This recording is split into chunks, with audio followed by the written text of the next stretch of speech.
This is the local and national news from Fabulous 103 FM, and it would be fabulous if you subscribed. It's easy. Click the subscribe button, and at the same time, click the like button too. The Thai-Myanmar border crossing at Mae Sot was reopened by guards yesterday following its closure Saturday as locals watched heavy fighting on the Burmese side where military fought resistance fighters. It was the Burmese themselves that asked for the crossing to be closed, effectively giving those opposing the government troops little chance of fleeing. Despite the reopening, even Thai traders who travel daily put off their journeys to wait a few days in order to see that nothing else will flare up over there. Those flying out of Thailand today and early this week are best to check on flight times ahead of travelling to the airport. This as we're told that Thai Airways and others have cancelled flights to Germany where there are strikes at the main airports there. In addition to leaving planes in the wrong country for their next journey, flights to other European countries may also be affected.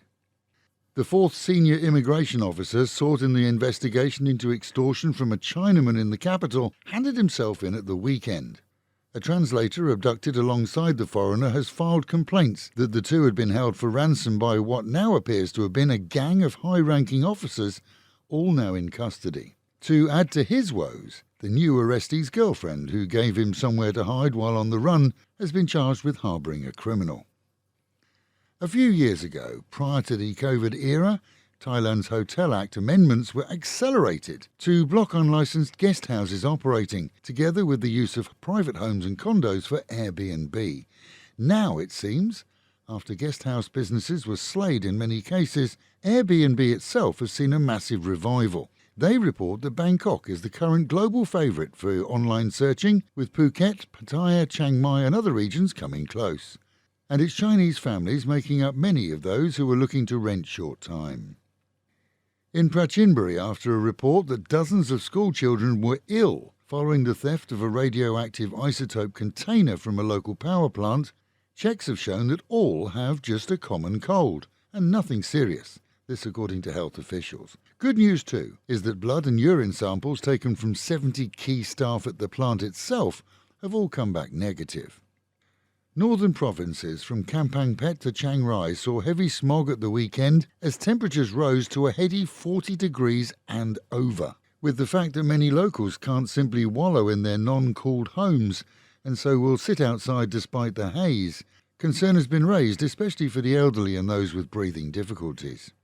Meanwhile at home, and the final weekend of the music festival saw soaring crowd numbers for the free-of-charge event that boasted its best of top entertainers from within Thailand. With the beachfront busy, roads around saw chaos, but also saw many opting for out-of-town parking and alternative rides to the seashore venue. When a Pattaya exchange booth left its customer window open when unmanned, one non-Thai slid the window to one side, relieving the owners of a coin box containing just under 1,000 baht. The booth owner reported the matter to police, and with many wondering why the window wasn't locked, CCTV was due to be reviewed at the weekend. In Sriracha, officials have found a 45-year-old with only basic grade education passing himself off as a medical doctor in a local clinic.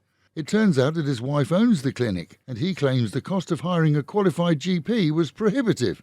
So he stood in himself, in what was discovered to be an unlicensed clinic anyway.